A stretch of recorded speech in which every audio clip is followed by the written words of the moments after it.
Aujourd'hui, on plonge dans une vision du futur assez détonnante. Elle nous vient d'un auteur mystérieux qui se fait appeler Monte Crypto. Il a publié toute une série de prophéties qui, selon lui, dessinent notre avenir jusqu'en 2100.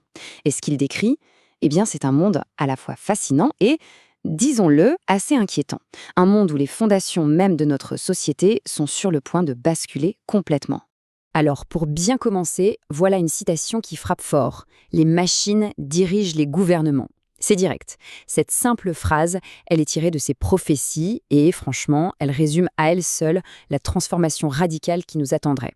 Ça pose les bases d'un futur où, tout simplement, le pouvoir a changé de main. Alors, voilà un peu notre parcours pour y voir plus clair.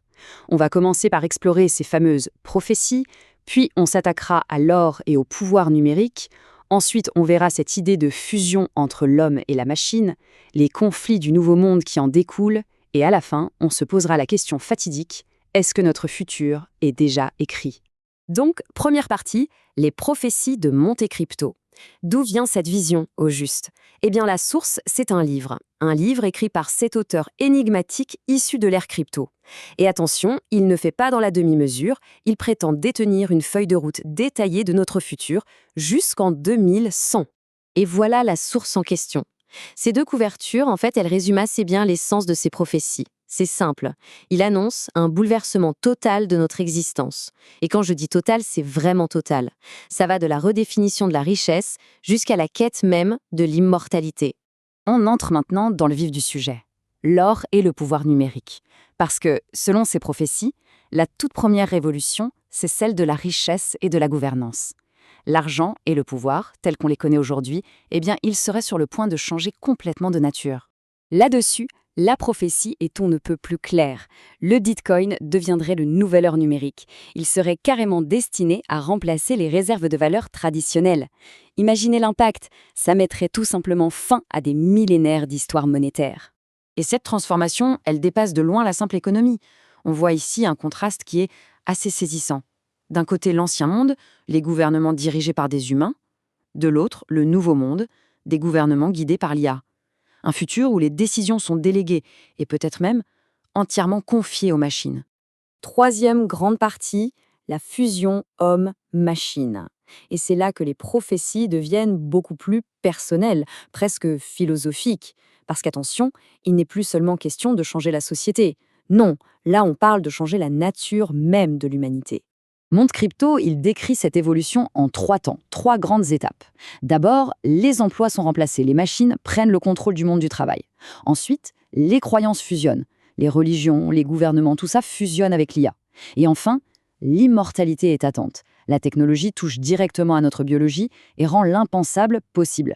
Bon, l'immortalité quantique, ça sonne un peu complexe, mais qu'est-ce que ça veut dire concrètement selon ces prophéties?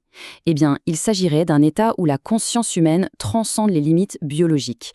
Autrement dit, un état où la conscience n'est plus forcément liée au corps. Selon la prophétie, c'est la technologie avancée qui nous permettrait d'y arriver, transformant au passage radicalement notre perception de la vie et de la mort. Mais attention, cet avenir n'est pas du tout une utopie. Ce futur hyper technologique, il amène avec lui son énorme lot de menaces. On parle ici de nouvelles formes de guerre et de dangers d'une ampleur totalement inédite.